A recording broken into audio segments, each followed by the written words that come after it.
வணக்கம் நண்பர்களே. யார் பூமிக்கே அரசனாவார் என்ற ஒரு நிலைப்பாடு. ஏன்னா அரசியல்வாதிகள்லாம் பூமி ஆள வேண்டும், பூமி ஆள வேண்டும் என்று ஆட்சி செய்ய வேண்டும், அதிகாரம் செய்ய வேண்டும் என்று மேலோங்கிய ஆசைகள் இருக்கிறது.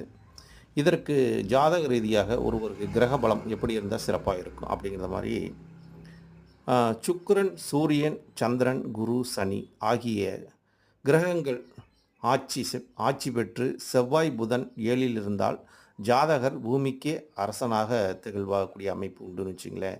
அப்போ ஒரு கிரகம் சம்மந்தம் இருந்தா போதுமான்னு பார்த்தா, பூமி ஆளணும்னா எல்லா கிரகத்தோட ஒரு ஆதரவு வேணும் அப்படிங்கிற ஒரு தன்மை. அப்போ இது மேலோங்கி இருக்கக்கூடிய கிரகங்கள் 5 கிரகங்கள் நல்ல வலிமையோடு இருக்கணும். அப்போ சூரியன் வலிமையோடு இருக்கணும், குரு வலிமையோடு இருக்கணும், சனி வலிமையோடு இருக்கணும், சுக்கிரன் வலிமையோடு இருக்கணும், சந்திரனும் வலிமையோடு இருக்கணும். இப்படி இந்த 5 கிரகங்கள் ஆட்சி உச்சம் பெற்றிருந்தா இவங்களுக்கு பூமியை அது ஆட்சி செய்யக்கூடிய தன்மையை அதிகாரம் செய்யக்கூடிய